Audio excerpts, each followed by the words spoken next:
Please subscribe to this channel before we go. Thank you. You are welcome back to my channel. Yeah. Now, I want to give you a tutorial how you can test a set of clipper blade that have been sharpened manually by you on your sharpening stone. You have sharpened this upper and the bottom clipper blade finished. Assuming you have sharpened it finished, but you want to test whether this clipper blade is working fine. There are 3 ways you need to test it. I've never do this tutorial first. This is going to be the first time.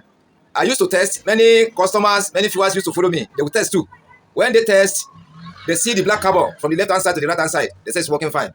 But how can you be sure that when you serogap your blade, when you make the mouth rhyme together like this, the upper and the bottom, you make it rhyme together? That is serogap. You've serogap it. Can you see it? You have serogap it. The upper blade and the bottom blade are at the same level at the edge. Can you see it like this? At the edge, they are the same. That's this one now. When you serogap your clipper blade like this, it can do some things for you when you are barbing. It can do frictioning, giving shape, frictioning like this neatly, frictioning like this neatly to carve the blade. It can do it for you perfectly. That is number 1. Number 2, if you want to make pattern, maybe straight pattern, curve pattern, you want to design your hair to draw butterfly, to draw many things, pattern on the head. This one will do it. Making number 2. Number 3, it can scrape the whole head. You can use it to scrape all the entire head or entire body of the entire body. If you want to scrape your body, you don't want single hair on your head. When you serogap it like this, it can do it. Those are the 3 things it can do perfectly for you. I think you take note. Then secondly, when you bring the upper blade, let's watch it carefully. You have serogap it now. Then let me show you something first. Look at where this blade starts. Look at edge here, where this blade starts. From here to here, to where this blade ends like this. Watch it carefully. From edge like this, from edge to this where the small blade ends. Then when you serogap it, the upper blade comes to the level of this one here. Can you see why that's what you call serogap? You bring the upper blade, you bring the upper blade, come closer together at the edge like this. Can you see it? You bring it to the same at the edge. You have serogap it, you can do those 3 things I've just said now. Take note. Secondly, so when you watch this inner part of this clipper blade, watch like this, where this small blade ends, where I put my liner. Can you see it? Can you see it? Then look at this up now. This upper one now is serogap. But when you now bring it down like this is 100% gap. When you bring the upper blade, come to the level of this where I put my pointer. This is 100 gap. This 100 gap now is foreskin.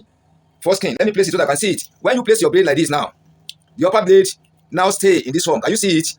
This is 100% gap. When you carry it up like this is zero gap. Try to take note. This is zero gap. Then when you bring it down like this is 100% gap. This is foreskin. Foreskin. If you want to barb foreskin now, when you carry, you lower the lever to this level so that the upper blade come totally to this side, to the head, where the small blade ends. That is foreskin. You now test your blade like that. That's number 3. I dropped number 2 for you to understand very well. The upper one like this, when you serogap, when you put it the same, when you let it dry, it is serogap. That serogap now explain the work it can do. It can do 3 things. Then when you bring it down to the 100% level, it can do only 1 thing for you. Only 1 thing. Then at times it can do 2 things. When you adjust your clipper like this, then you barb from the center of the head to the front. That is foreskin. It will give you foreskin. When you do it like this, you set it in this form. Then you barb from the center of the head, come to the front. You use it. That is low cut foreskin. You understand me? That is low cut. Then when you now turn it, you adjust it in the same level. Then you carry your clipper from front like this to the center. It will give you middle skin. Try to understand me? Middle skin. When you carry it from the center of the head, come to the front. That is foreskin. Then when you carry it from the front to the back, that is middle skin. That is number 3. Then when you now put it at the center, see where I put it now? It is in between the 0 gap and the 100 gap. Check it very well. This is 0 gap. When you carry it to this level, to where this small blade ends, this is 100% gap. It can be low cut and foreskin and middle skin. You understand me? Then when you now bring it to the center, that center now, the center of 100, from 0 to 100 is 50. That is 50% gap. This is 50% gap. When you now adjust your clipper like this, it can barb you middle skin again. Can you see it? Middle skin. So when you now carry it from the center like this, come to the front, it's middle skin.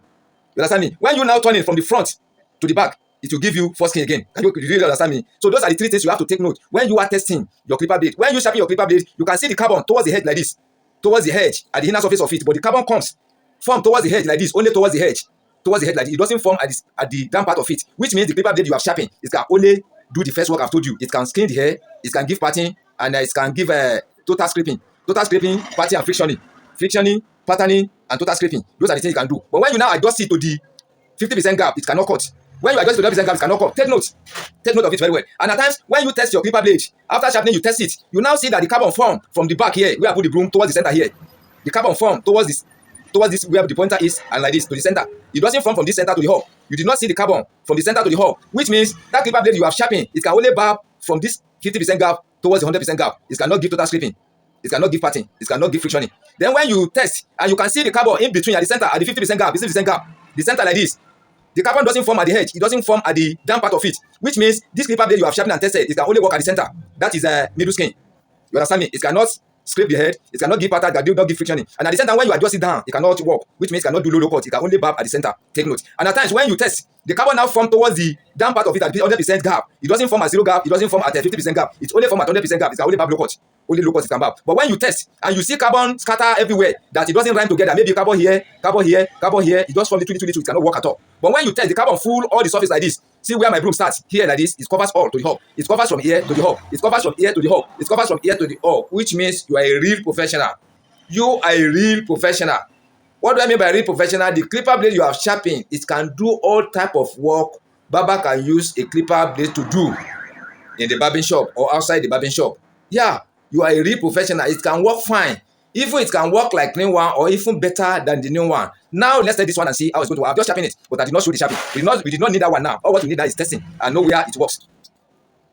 Now can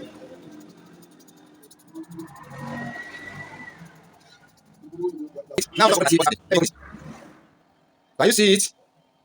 Can you see the carbon? Let me show you exactly what I'm trying to explain. Can you see the carbon from up like this, from 0 gap? Can you see the carbon from 0 gap to 100% gap? There's no space left. Can you see it? From 0 gap, from this 0 gap to 100% gap. This is 100% gap. This is 50% gap. This is 0 gap. Can you see it? Which means this clipper blade I've just sharpened now and tested. This clipper blade can do any type of barbing work in the barbing shop or outside the barbing shop, either for yourself or for customers, for private or commercial. Let us see the upper blade too. Can you see the upper blade? Once the bottom blade have given that sign, surely it is this upper blade that giving it shine, that giving that sign on top of the inner surface of the bottom blade, which means the upper blade self is good. The upper blade self is sharpening correctly, logically, professionally okay. Can you see it? That is how to read the inner surface of the clipper blade of the clipper blade you have just sharpened. And if you can test, really, if you can really test, you sharpen and you can test and you get this type of form, this type of design. You know, I used to tell you your sharpening starts immediately after the hole. Can you see the carbon here too? Can you see it? So your sharpening starts immediately after this hole goes to the edge of the 0 gap. Can you see it? This is what they call a professional in sharpening. Real professional. Can you see it? This is a real professional work. I'm telling you sincerely. If you can sharpen your clipper blade and you detect this sign, you treat it according to the way you're supposed to treat it, mount it into your clipper blade, you run it very well. You now put the normal treatment. Allow it to work for between a minute, 2, 3, or 4 minutes. After that one, you clean it and put the treatment again. You now tell with plenty mass of air, you will know that this clipper you have sharpened can work like new one or even better than the new one, I'm sure. Thank you.